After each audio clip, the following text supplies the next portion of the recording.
Hey guys, welcome to the vlog. I'm here with Rai. Hi guys. And we're at actually a secret location with a lot of really dope, crazy sample pairs ranging from Jordans, Kobe's, LeBrons, and a whole lot of cool stuff. Now, we'll be meeting the owner of this insane collection in a while. But Rai, before anything else, ba't mo ako dinala dito? Gusto ko lang ma-blow yung mind mo ngayon. Daming samples dito, ang daming... siguro may mga pairs dito na hindi mo pa nakikita. Actually, when I walked in there are a lot of talaga, my jaw literally dropped. Yun. So I guess mission accomplished. Yeah, diba? So guys, without further ado, we'll bring in the man of the hour, Mr. Shoenobi, tama ba? Si Mr. Alfred. So bro, boom! Ayan, the guy with the insane sneaker collection.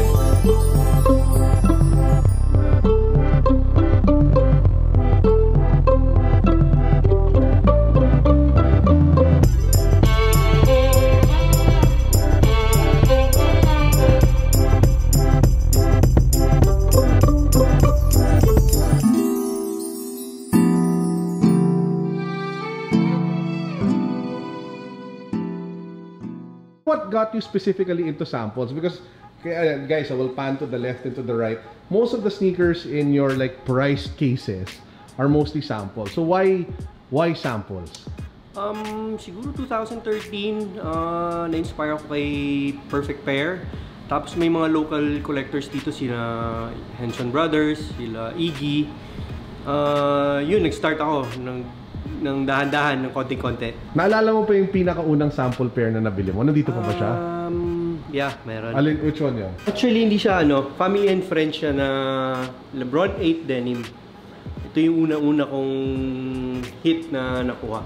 Kasi inspired siya parang James Dean, parang yung panahon namin, panahon. Yung age. Yeah. Apparently, he has a sample that's in my size 12, but fortunately, it is ridiculously expensive, so I can't buy it. This is 501 pieces, number 63 of 501. You know, legit. Satin. Jordan 1. Pinakaunang satin na lumabas. Ito yung OG na satin. Tapos all the others, yung mga pambabae, sumunod na lang yun, diba? Charity lace lock. Then Yeezys. Then all the Yeezys na lumabas sa Nike. Ito yung aking pinaka-favorite na LeBron. LeBron 8 MVP.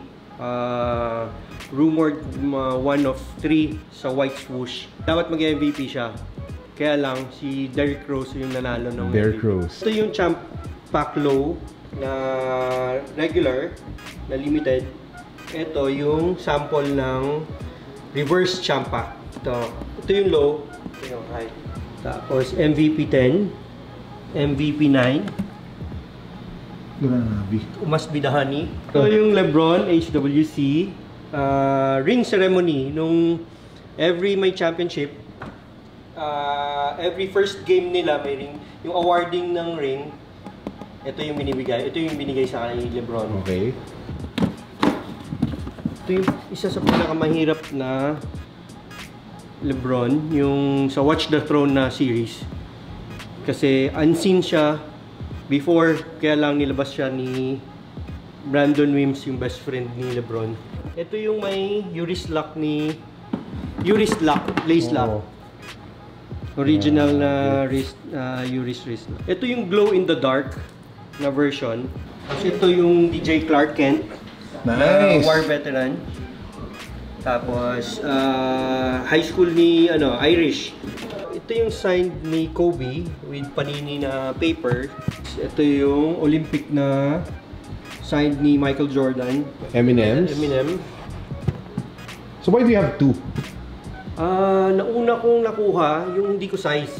Which is this one? Mas malaki. This is 9.5. So nung may nagbenta ng 8.5 ng size ko, kumuha ko kasi gagamitin ko isa. Ito yung 1985 na Jordan 1. Na-purchase ko to kay Iggy Ignacio ng Archive PH.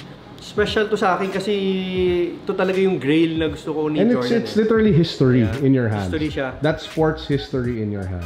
Tinry ko siya gamitin sa office. Kaya lang, parang nanginig ako mag-step. Kaya tinanggal ko siya ulit. Nagpalit na lang ako. So guys, we have over here the entire... This is the entire set, diba? The Legends of Somerset by Justin Timberlake. So baka you can tell them about the story of these shoes. Made ito, ang rumor nila is 14 pairs each shoes. Kagaya nito, Jordan 1 na 3M. Ito, Jordan 1 na suede. And then 2 and 3. Magkano yung bentahan ng 3? Tinatanong ko yan kasi gusto ko bumili. Before, mga 8,000? Yes, sir. Okay, cancel. Abort. Abort. Oregon set from 4. Ito ang isa sa hirap hanapin na Oregon. Ito yung unpit crew. Ito yung difference niya. Ano mas mahal sa dalawa? Ito? Ito. How much does this usually sell for? Mga 6,000 US. Tapos this one, with the pit crew? Ito mga 4,000 US. Bam! Ito yung black and white version. The linis. Then you have the green na O na embroidered. Then that the other one. Cute! The Oregon 5. With the duck at the back. How much is this one? Ito nasa mga 5,000-6,000. Grabe siya. Kwak. Ito yung sample na mag. Nabili ko siya, may defect siya. So yung isang shoes niya, yung isang light na hindi umiilaw. Aray. So ginawa siya pinagawa ko kay the best sa Philippines ngayon, si RG. Si RG, Okay. Siyang nagpailaw ng Ganda. ng sample. Sinuot mo na yan? Aya. Gamit ko ito. Ito yung release yung sumunod na release. Pero hindi auto-lace. Only 3 pairs of that sneaker in the world. In the world, yeah. And one of them, guys, is right here. In this condo. O, diba? Panalo. Itong umikot, si Drake and Lil Wayne.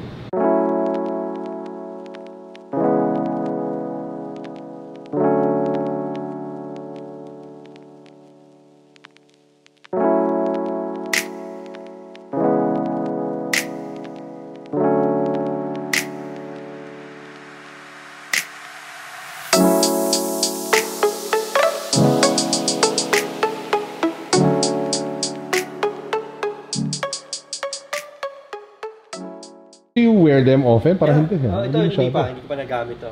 Cream. Fear of God. Fear of God. Ito yung OG na Fear of God. One. What do you think about naman? Mga off-white? Kasi I see you still have like off-white sneakers over here. Do you collect them or not as much? Mas OG Jordans ka Medyo OG Jordan. Tapos yung mga gusto ko lang talaga sa off-white. Yan like lang. the Jordan 1. Jordan 1. Kuha ko to sa Japan kay Will. Nung pumunta ako doon sa Japan, naghanap ako. Tiyempo meron siya. Dead stock pa yan, no? Yeah, dead stock. Pero bilis mag-yellow, no? Yeah, yellow. Bad trip. Dead stock din. Dead stock din. Yeah. May plano ko bang suotin yan? Yeah, oo, meron. Nagmamahal ngayon yung mga yan, ha? Pero mas okay na gamitin. Kasi mas konti na, parang mas rare na siya eh. So, ayan. Tapos ito yung off-white na... The Prestos. Presto. The black and the white. The black, white. Okay. What the dunk? I used what the dunk. Of course. The Tiffany. In yellow. Diamond, yeah. Freddy My favorite, Krueger. Freddy Krueger. The sample Jason Voorhees. Red Apple na NMD. NMD siya pero 200 pairs. Boom.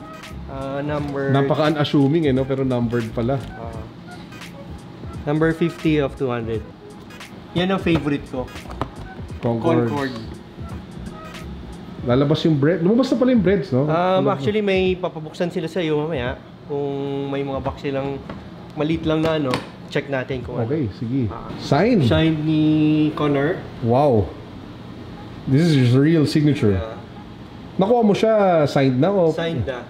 Sa Australia, yung friend natin doon na Actually, may picture yan na pinipirmahan yung ano. Dapat pa-print mo yun, Yeah, diba? Tapos pa-frame mo. Bespoke I&D, Melbourne. So baka you can talk about the shoe. Ito gawa ni ng Bespoke I&D Australia. Isa sa pinakamagaling na aside kay Sue Surgeon. Ito sa Australia sila magaling.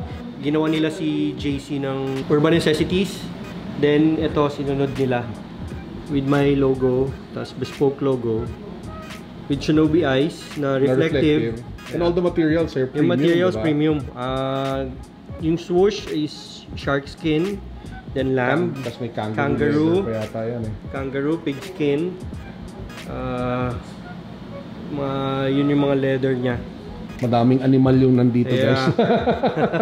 Do you still see collecting often or medyo nag-lie low sa pag-collect, pero yung hindi naman sobrang pero pili na lang talaga.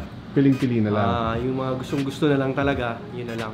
Tapos what would you give advice to people who want to get into collecting? Would you recommend it or why? Ano yung kasi malamang may nagkamali ka na rin. So ano yung pwede mong i-impart na wisdom sa kanila? Siguro bilhin lang nila talaga yung gustong-gusto nila. Tapos pag-isipan muna nila ng maigi. Kahit na medyo pricey, doon na sila. Medyo siguro pag-isipan nila ng mga ilang beses bago sila mag-purchase. Kasi may paulit-ulit kasi may mga lalabas na bago na naman. Kasi di mo talaga kaya sabayan. Di mo talaga kaya sabayan. Kaya pag gustong-gusto mo lang talaga siya, bili mo na. Pero pag medyo nag-aalangan ka, lagi mong isipin, meron pang ilalabas na bagong design, may bago na naman, may bago na naman. So, paganda ng paganda naman na yung ngayon. Kaya, yun na siguro. Pero kung kaya mo talagang, kung gusto mo naman sabayan talaga, at kung may pera ka, walang problema. So guys, that's actually it for our tour. Bro, do you have like an Instagram account that they can follow? Shoenobi Alfred at Shoenobi Alfred Instagram. Okay guys, I'll put that link down below. So please make sure to give him a follow so you can check out all of the other content or all of the shoes that he's posting over at his IG account. Bro, maraming salamat. Thank you. Appreciate it. Thank you, thank you. And now we will cut to a ton of montage of all of the shoes that he has over here. Which will probably last for an hour. De joke lang. Okay, with that said, peace, God bless. What's up? Alright, come on. Boom!